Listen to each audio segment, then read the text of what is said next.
जैसे आज देश भर के सभी लोगों की इच्छा थी, भारतीय जनता युवा मोर्चा के 8 प्रांतों के कार्यकर्ताओं ने लाल चौक में सफलतापूर्वक झंडा फहराया।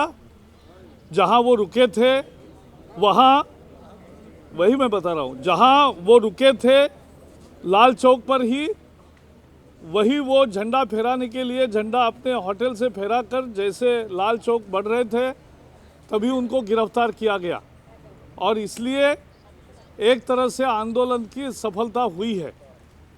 जहां तक कश्मीर के मुख्यमंत्री उमर अब्दुल्ला के न्योते का सवाल है कि जो उन्होंने दिया था सुषमा जी और अरुण जी को, दोनों विपक्ष नेताओं को, कि हमारे परेड ग्राउंड में जो हम झंडा फहराएंगे उसमें शामिल हो।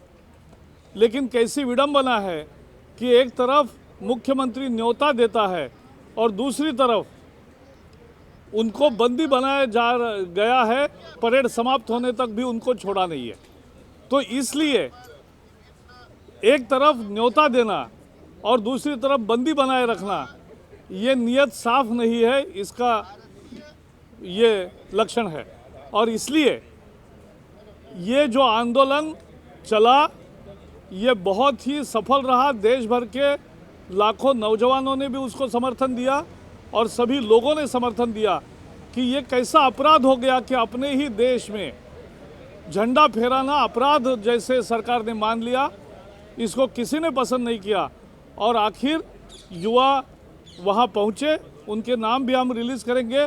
ओडिशा, पश्चिम बंगाल, कर्नाटक, गुजरात, असम, इन सभी प्रांतों से वहाँ कार्यकर्ता पहुँचे और कार्यकर्ताओं ने झंडा फहराने का अपने होटल से निकलकर ये किया, होटल में फहराया और फिर लाल चौक में जाते उनको गिरफ्तारी हुई। या we are happy that the agitation to unfurl the national flag on the Republic Day in Lal Chowk of Srinagar has succeeded. Our workers from Orissa, Gujarat, West Bengal, Assam, Karnataka reached successfully to Lal Chowk area, and from their hotel they unfurled the flag where they were trying to reach Lal Chowk when they were arrested.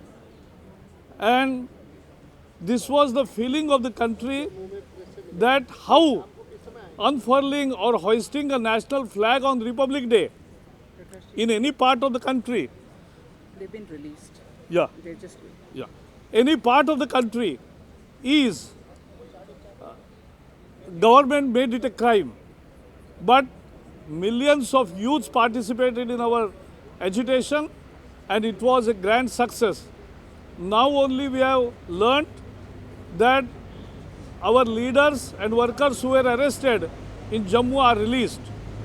But it is an irony that when the Chief Minister Omar Abdullah asked of leaders of opposition Sushma ji and Arun ji to participate in the government function to unfurl the flag at parade ground, he keeps them in custody and gives them the invitation to participate. This was irony. We condemn this attitude. This was nothing but a petty politics. And as now they are released, they will come to Delhi and we will welcome at our headquarters in the evening.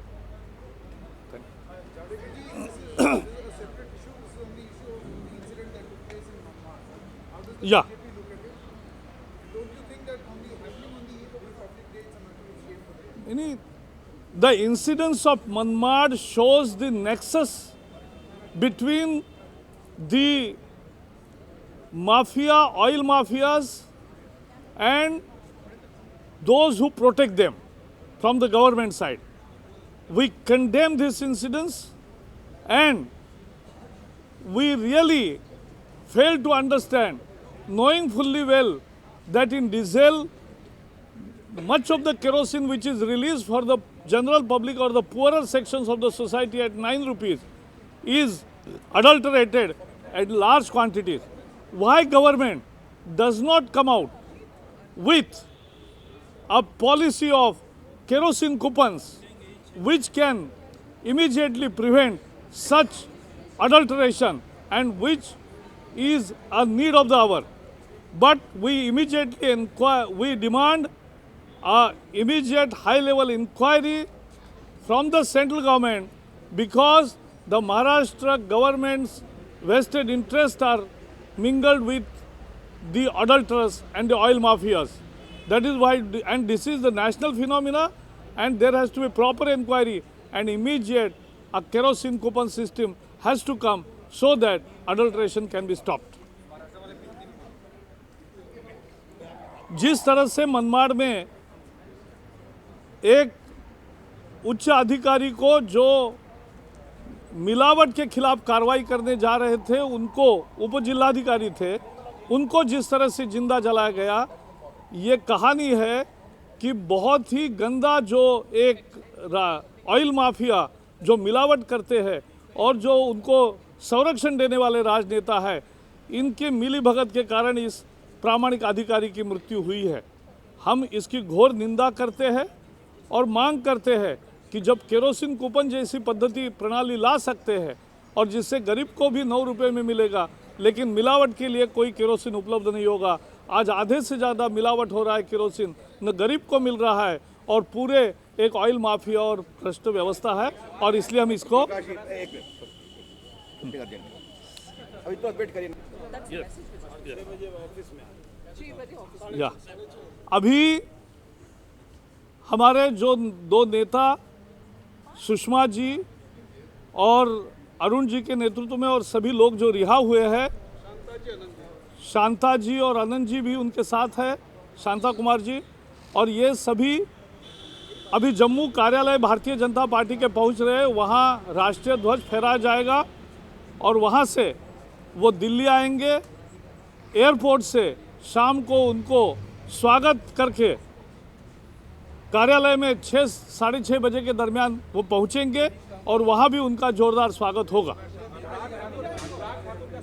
Anurag Thakur भी अलग root से आ रहे अनुराग ठाकुर अलग root से आ रहे और नहीं और ये अनुराग ठाकुर जी के नेतृत्व में, हाँ, वो अलग अलग जगह जो लोग बंदी बने हैं सब लोग पहुंचेंगे और सबका जोरदार स्वागत होगा। ये भारतीय जनता युवा मोर्चा का आंदोलन पूरी तरह से सफल रहा है। बता दिया।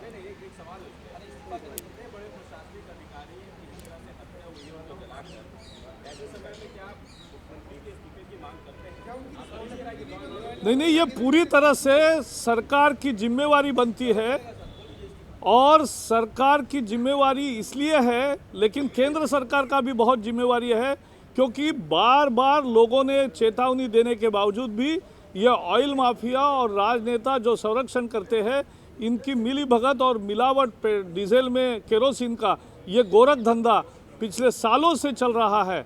और ये वेस्टेड इंटरेस्ट समाप्त करने के लिए जैसे हमने मांग की कि पेट्रोल कूपन जैसी व्यवस्था लाई जा सकती है, केरोसिन कूपन जैसी, कि जिससे ये समाप्त होगी।